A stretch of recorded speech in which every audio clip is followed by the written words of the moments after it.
Hello, everybody. Welcome to the Around the Jungle. I'm Evan. He's Zach.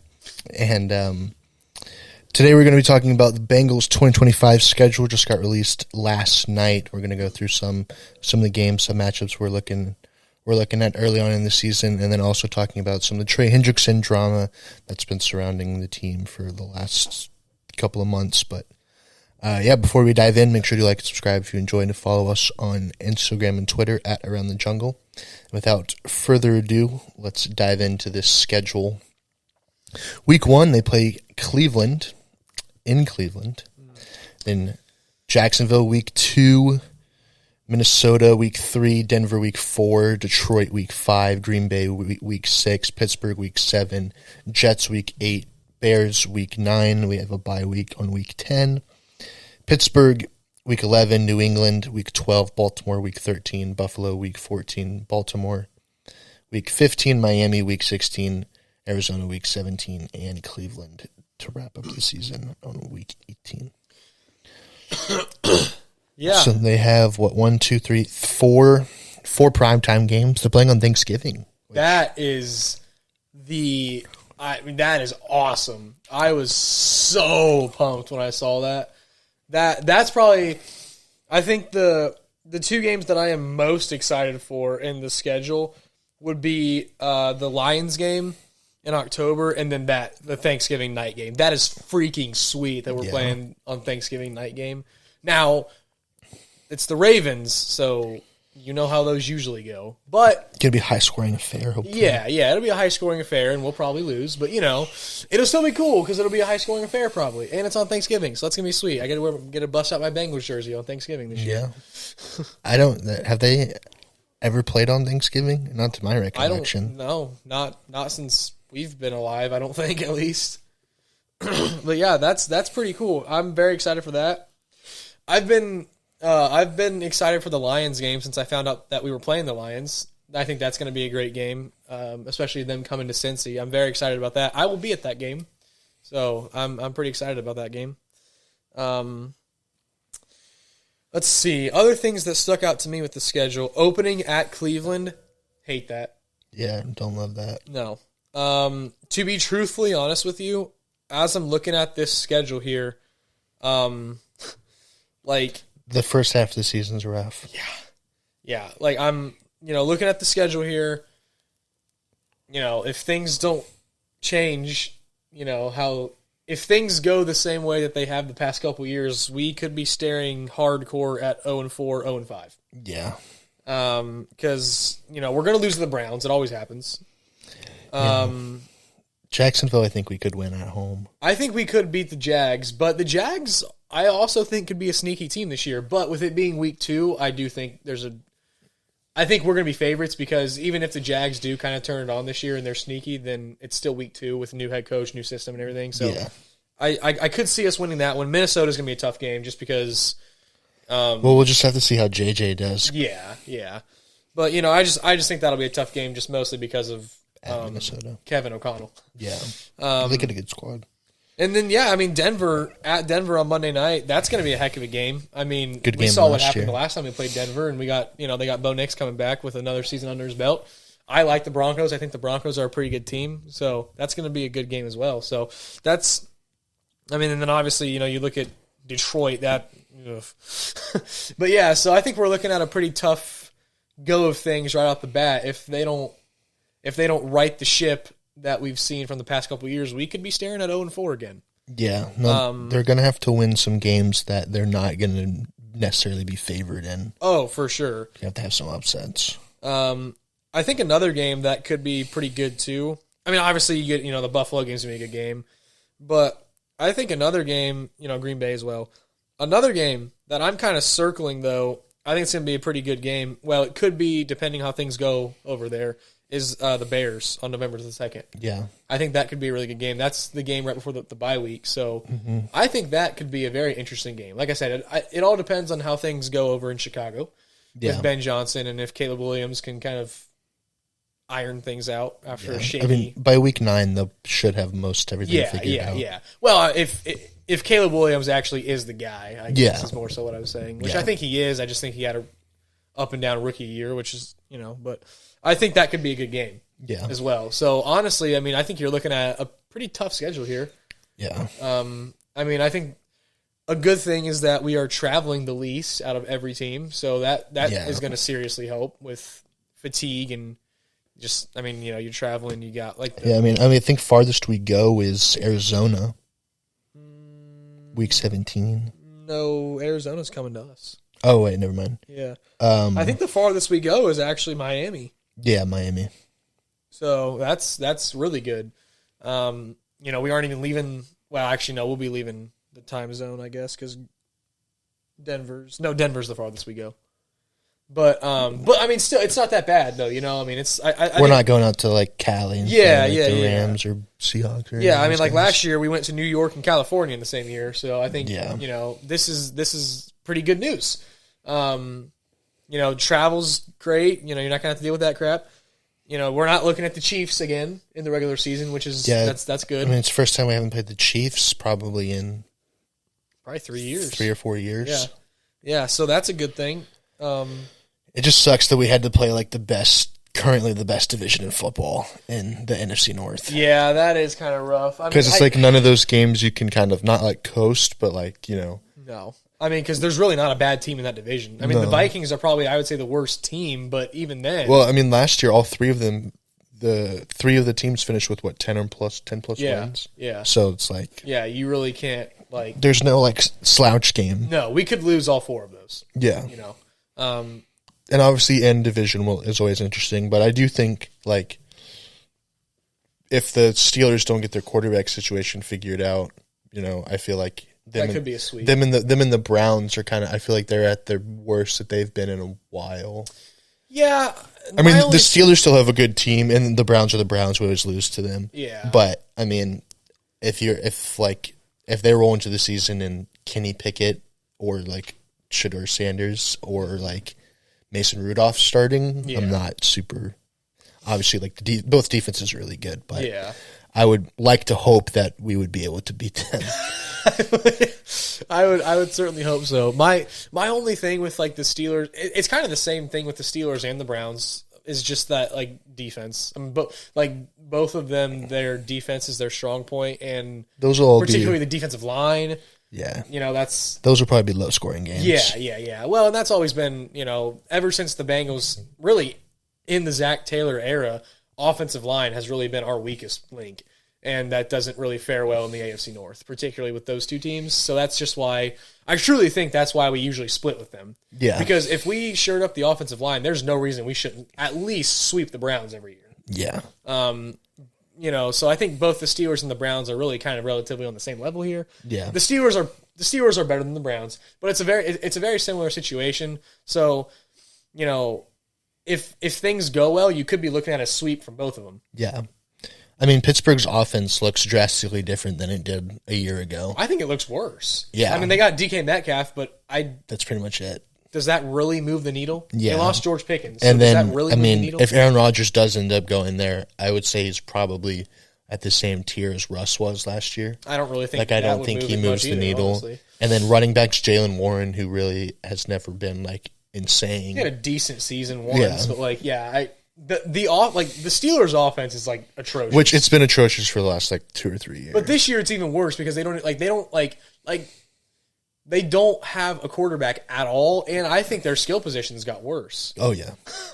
So I mean, the Steelers, this is gonna probably be the worst Steelers team that we've maybe seen in our lifetime. Yeah, still probably finish 9-8, but somehow. But I mean, this truly could end up being the worst Steelers team that we have seen in our life. Yeah, no, I would agree. So, I mean, you could be looking at a sweep there if we can figure out how to contain Cam Hayward and TJ Watt. Yeah.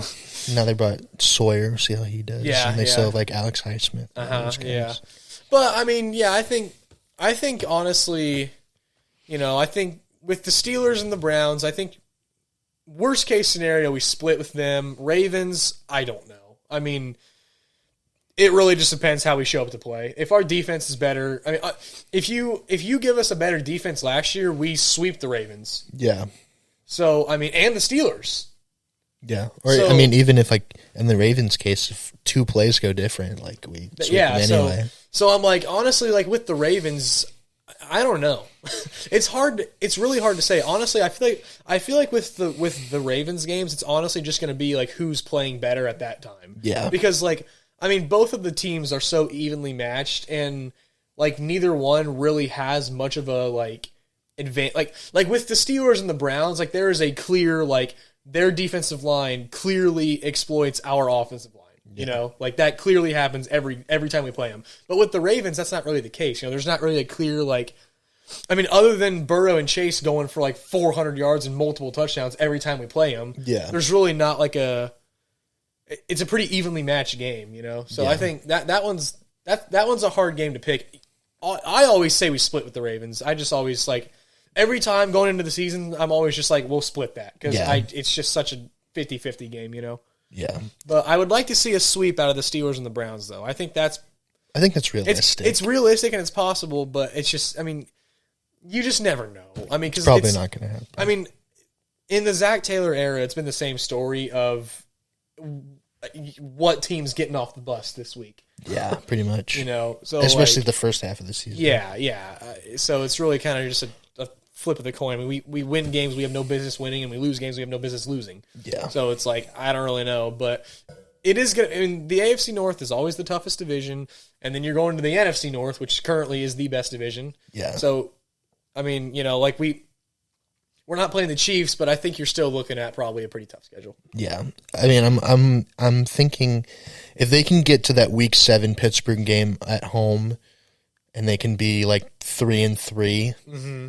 I would be happy. Yeah. Because then that means you beat one. You would probably beat Jacksonville and Cleveland, and then you would beat one of Green Bay, Detroit, Denver, and Minnesota. Yeah. That way, as opposed to last year where you're heading in and you're 2-4. Yeah. You know. Yeah. So if they can just get to 500 by Week 7, mm-hmm. then I think you have Pittsburgh, New York, Chicago bye. Pittsburgh, New England is not a horrible schedule. No, I think the back half of the season is easier than the front half, and also the Bengals.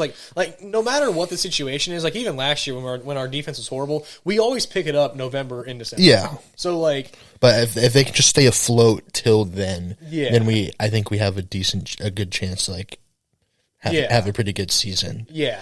I think if you're, but if you start off 0-4 again or 1-3, probably done. Yeah. It's not gonna be. If we go into Detroit 1-3, I wouldn't be surprised if then you're looking at 1-5 heading into Week 7 against Pittsburgh. Yeah, you can probably chalk that up as and that this is another failed season if that's the case. But like I said, the back half I think is easier than the first half. We always pick it up in November and December, so you can count that we'll win. Let's see here. Let me pull the schedule up again. You can count that we'll win probably. 1, 2, 3, 4, 5, 6, 8. I'd say you can probably count us in for 5 to 6 of our last 8 games as a win. Just because it's, November through December and the schedule's a little bit lighter. Yeah, Baltimore, Buffalo, Baltimore's tough stretch. Mm-hmm. And then at Miami on Sunday night. But I don't really... Miami's not that good. Yeah, well, and you also have to look at when we're playing them because the Dolphins are... They always decline. Yeah, they aren't really that great anyways, and they get worse as the season goes on. So yeah, Cleveland, Arizona, Miami, and New England. I think those are 4... very winnable games, and I think Pittsburgh is also. So I think like I said, I think 5. And then if we split a Baltimore game, yeah. So you're looking at 5 to 6 of those games, and honestly, every time we play the Bills, it's a close game. Yeah. So I think you could be looking at anywhere from 5 to 7 of our last 8 games wins. Yeah. So if you can just stay, like you said, just stay afloat for the first 7 games, then I think we're going to be doing all right. We're not going to be probably winning the division or being the 1 seed, but I think that would get us into the playoffs at least. Off rip, what would you say? Just first look at the schedule, what would you predict our record to be? All right, first look. Let's go. I could see a 10-7 maybe. Yeah, that's what I would probably say would be the ceiling. Yeah, would be 10-7. Which I think 10-7 would get us in. Yeah, it should. Yeah, I would imagine. Yeah, I just, because split Baltimore, probably split Cleveland. Yeah. And then I think we're going to lose at least one or two of the NFC North games. So let's just say two for the sake of discussion. Mm-hmm. I said Chicago and Detroit. Or no, I said Chicago and, Detroit. But it could be – I could actually see us beating the Lions and losing to the Vikings. Mm-hmm. So, but we'll just say one of them. So you split the Browns, you split the Ravens, you lose to the Bears, you lose to the Vikings. And then you've got who else was in there? Denver. Yeah, I had us losing the Broncos. I had us losing that game. And then Buffalo. Yeah, you could say that. And then, like I said, throw in another team we have no business losing to, like the Steelers or the Jags or the Patriots or something. Then you're looking at 7. So, I mean, it's just like, can we manage to steal a game against the Bills or the NFC North teams? Yeah. Or at least limit the losses that we have no business losing. Mm-hmm. Yeah. I mean, what's tough about this team is we just have no way of. There's still a lot of question marks, and we have no way. Anything. We have no way of knowing. Like the defense is still a question mark with Al Golden, and we don't even know if Trey Hendrickson's going to play. We'll talk about that in a sec. Imagine he will. And then, I don't think we shored up the guard position at all. Mm-mm. So, I mean, there's still a lot of questions that surround the team. I mean, heading into if you think about it, did we really fix any of our issues?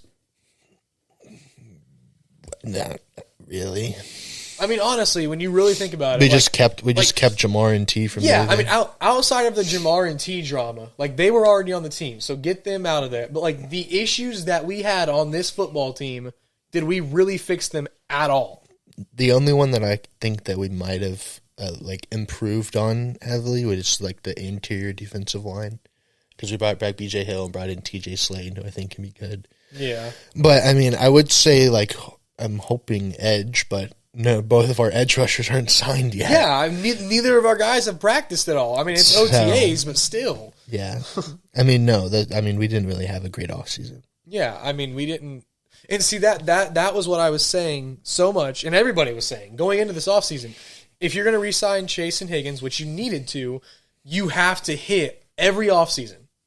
You've got to hit on what you do in the draft and in free agency to build around those 3 guys, and we did not do that. I don't think we fixed any. I don't think we actually fixed any issue we had. Yeah, because the defense is still maybe worse. It might have gotten worse because Trey Hendrickson is our best player. And if Trey doesn't play, it definitely gets worse. Yeah, and I mean, Shamar Stewart, I don't think that was a great pick. I mean, you know my thoughts on that. And he ain't even practicing. Yeah. Because we refused to pay him. Yeah. It's another, it's like, come on now.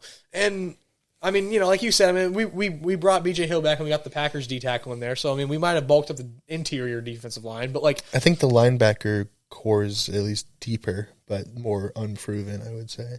Yeah, it's deeper, but you just got rookies in there. Because Owen Burks, Barrett Carter, and Demetrius Knight, I think all 3 could play. Yeah. But I just don't know how any of them will do. So I guess okay. And then Jermaine Pretzel is still on the team for now, I guess. Oh, yeah. But I guess one way you can look at it is the linebacker core is a question mark.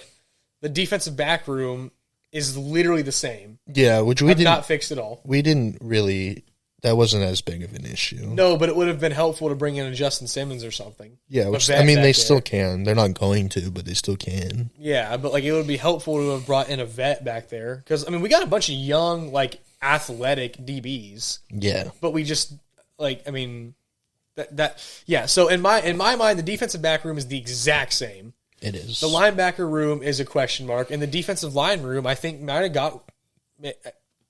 It's either the same or worse, and the offensive line room is the same in my mind. So I don't think we actually fixed any of the issues we had. Yeah, I mean, if the Bengals were smart, there's still a lot of players that could play and help teams. We can bring in Brandon Scurf. The guy from the Vikings he literally said, "I would love to play for the Bengals." Stephon Gilmore. No, the guard. Oh, Rinsler, whatever. Yeah. I don't know how it's. Yeah, Reisner. He literally came out and said, "I'd love to play for the Bengals." Yeah, we're going to sign him. So you got two good veteran plug and play guards that you can get on cheap 1-year deals, And you've got vets on the defensive side with Justin Simmons and Stephon Gilmore that you can bring into the defensive back room. Yeah. I mean, there's still a lot of guys. I mean, they're not going. Mike Hilton's still there. We could just bring him back. Yeah. So, I mean, I think there are ways that we can, maybe I don't think these would be long-term, fixes, but I think that these are... It would just be like a Band-Aid for this year. It would be a Band-Aid, but I do also think that bringing in veterans like that could help in the long term because we drafted young guys. Yeah. It's just throwing them in and having them play right off the bat is not going to be good. So, I mean, you bring in a guy like Scurf or something and have them kind of teach the younger guys that we drafted. You bring in a Justin Simmons and a Stephon Gilmore and have them teach our young DBs. I think that would have long-term ramifications, and you can do all that for probably under $10 million. Yeah. So, I mean, I think there are things that we could still do that would really help. But, I mean, but we're not going to. We won't do it. Yeah. So, with that, I don't think we fixed anything. Yeah. So that concerns me schedule-wise because it is a tough schedule. So, I mean, I could see a 10-7. That's a one-game improvement from the last 2 years. That's probably, I think, what I would say. I think maybe we get a one-game improvement. Yeah. I could also see us having the same 9-8 record or maybe even worse. Yeah. So, I mean, I don't know.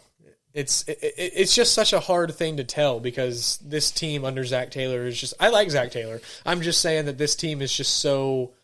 Up and down. Yeah, it's just... It's very volatile with under Zach Taylor. You don't know what you're going to get on a week-to-week basis. And on top of that, I don't think we fixed anything. Yeah. So it's just so hard to tell. Yeah. Well, speaking of Trey Hendrickson, on... what was it 3 days ago? So that was, Monday? Yeah.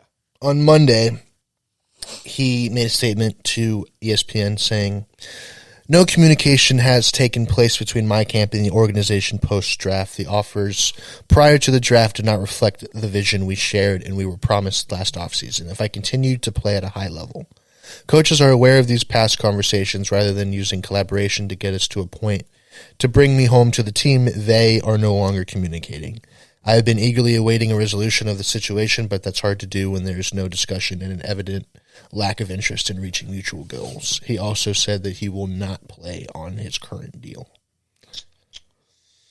Yeah. That's not what you want to hear. No. But it doesn't surprise me with the Bengals front office. Nope. You've said this multiple times. I mean, yeah. At this point, there's nothing else to even say. Yeah, we're just repeating ourselves. Yeah, I mean, it's just it's the same thing. I mean, you're just beating the dead horse at this point. Yeah, I mean, there's literally nothing new that I have to say about this because it is the exact same situation. Yeah, I think the Bengals front office is on vacation right now with their phones turned off. Well, yeah, because now we aren't even signing our freaking rookies. Yeah, it's like how bad can our franchise get? I don't know. Like, I have just never seen where we just don't like when have you ever seen rookies holding out? Not much. like I mean, just when you think it can't possibly get worse, it gets worse with this franchise. Yeah, well, it's just like simple things they can't even do right. Yeah, it's like what are we doing here? Like, what's happening? I don't know. You're not even signing your rookies now. I mean, it's. Yeah, and if there was a guy that would need like rookie minicamp and OTAs, it's him. Oh, for sure, yeah. But I mean, that's the whole thing. The whole reason that we drafted him was to develop him. I mean, he is not a plug-and-play player. That was why I didn't want to draft him. Yeah. He is a developmental player, and he's not even practicing now because we aren't paying him. Yeah. I don't even know what else to say. I have ripped this front office beyond measure. Like, everybody knows my thoughts that this is... I think the Cincinnati Bengals have the worst front office, the worst ownership, the worst organization in all of professional sports. Not just the NFL. NBA, MLB, MLS. I don't know what other soccer leagues. I don't even know. The Bengals, I do believe, have the worst ownership in the entire world. It's pretty bad. I wholeheartedly believe that we are the worst ownership group in the world. Like, the Hornets are bad. I mean, who else is bad? You got the A's. The A's are pretty bad. What other ownership groups are like horrible? The Browns are not great, but the Panthers. Yeah, the Panthers are pretty bad. But dude, oh crap. Landon's calling. But it's bad. It is. Yeah, I don't have anything new to add to this. I mean, it's shocking to me that we haven't even signed our rookies. This is, but I shouldn't be shocked knowing this franchise. I really shouldn't. This is just another day in the office for these dingbats. Yeah, you just think that's just not that difficult. It's not. It's really not. Yeah. I mean, I don't know if it's on Shamar Stewart or if it's on the front office. I don't know if he's just being unreasonable. Yeah, I don't know. He might be, but I mean, I'm assuming if you're a rookie, any amount of money is, especially first round draft pick, any amount of money that you're getting is more money that you've probably ever seen. Yeah, and you're living your dream, so you might as well take it. Yeah, unless they were absolute. I don't know the numbers. Unless they were unless they were seriously screwing him. Yeah, which I wouldn't be surprised. But, yeah, it's just signing your draft picks, signing your star players. They're like, oh, fine, I guess we'll sign Jamar Chase and T. Higgins. Yeah, you guys happy? And then they were like, no, we want Trey. They're like, are you kidding me? What the heck? Katie Blackburn sucks. She's terrible. Oh, she is just the worst. Yeah. I don't think I can think of a team where the general manager doesn't do anything. Yeah. I don't know. I know owners are heavily involved, but our owner, I mean, I know he's involved, but he's 1 foot in the grave. Yeah. And then the GM, I'm sure he's in the room, but he's not the one signing pen to paper. Mm-hmm. It's this chick. Yeah. She is just actually the worst. She sucks. I can't I wish that there was a way that the owners could be fired or could be yeah, they have to be forced to sell the team or something, because this is a dire situation. Yeah, well, even when they were close to the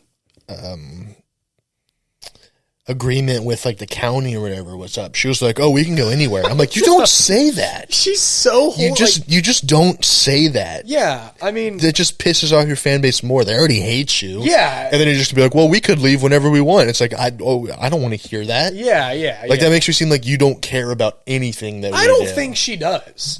Yeah. I mean, if I had to guess, these owners are just the money grubbing type that are they just want it all for themselves and just really stingy people. I mean, where is all this money going? I guess we're building and we're fixing the stadium a little bit. But we still have on our grades or whatever, they're still all D's. Yeah, it's what are these people doing? Just pocketing it. I guarantee you I could do a better job. I don't know if I've been confident in any other job. I would have at least signed Jamar and T last year. Oh, yeah. I am fully confident that me and you could walk in there and do a better job than the current ownership. Fully confident. There is not a doubt in my mind that I would do better. Not a doubt. Yeah. I mean, these guys are just truly horrible. I mean, it genuinely cannot get worse. So, it's as a coach, you go into an 0-16 team. It's well, I guarantee I can at least do the same thing they did. Yeah. It's I could walk, like the one dude that was the head coach of the Browns when they went 0-16. I can walk in there and at least go 0-16. Yeah. So it's I guarantee you I can do better as an owner than they are doing right now. Yeah. Our ownership is the bottom of the barrel. It does not get worse. It literally doesn't get worse. Yeah. Thank the Lord we have Joe Burrow. If not, we would. Dude, we might not for much longer if this ownership stays like this. Yeah, I know, that's true. Bad. He's probably walking in there and he's like, guys, what the heck? Yeah. I mean, why aren't we A, signing Trey? I've said this since the Super Bowl. Yeah. And B, why are we not signing our first round draft pick? Yeah. What is going on? Thank you for signing Jamar and T. But come on now. What is this? Yeah, but we were the abysmal defense, and the guy who was the only like decent player, you're not going to give him money. And where it's looking like now, he very well won't even play. And it's not like they're like trading him either. No. I could see it being a Jesse Bates type thing where we just let him walk for nothing. That would be the worst situation. Why in the world did we let that happen? Like, why didn't we tag him again and then trade him? Yeah. Why did that happen? Yeah. Well, I mean, with Trey, if you were like, all right, we haven't talked to you in like a month, like this probably isn't going to work out. Trade him then. Trade him like before the draft. Yeah. Get like a second or third or whatever. Especially in this draft class because it was a deep offensive and defensive line class. And then, I mean, if you take a look at it, in the second round, you could have... Mike Green! Yeah, you could have drafted Mike Green in the second round. Yeah, like what? Like, I don't understand what we're doing here. Yeah. It's so... Well, the thing that's weird is, like, Trey wants to be here. He's said that multiple times, that he said he's, like, willing to work something out. The ownership is just, like, giving him the middle finger constantly. Yeah. Like, that just doesn't make any sense. Well, and the thing with, like, Shamar Stewart, it's, like, just right off the bat, just instant horribleness. You know, It's like, dude, like, come on now. Like, is this really like the first impression that you want to put forward towards this rookie we just drafted? How god awful you are. Yeah. Like, I mean, seriously now. Like with Trey Hendrickson, it's like, okay, he's experienced this bull crap for the past couple of seasons, so he knows what's going on. You know, but Shamar Stewart, it's like, this dude is a rookie. Like this, like, I mean, and you are immediately just looking like an imbecile in front of this guy. And it's like, come on now. Yeah. Like that, like, it is beyond me that they aren't getting rookie deals done now.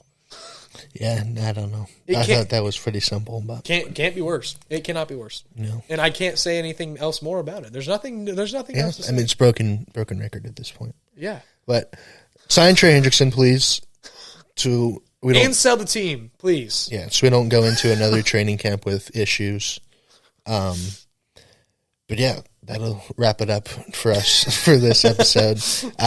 Hopefully, for this episode of raging at our god awful owners. I mean, 99% of these videos are just us being disappointed in the franchise. So I'm hoping that maybe soon there'll be some better, more positive videos. But you never know. So. But we appreciate you guys for tuning in, and we'll see you guys in the next one.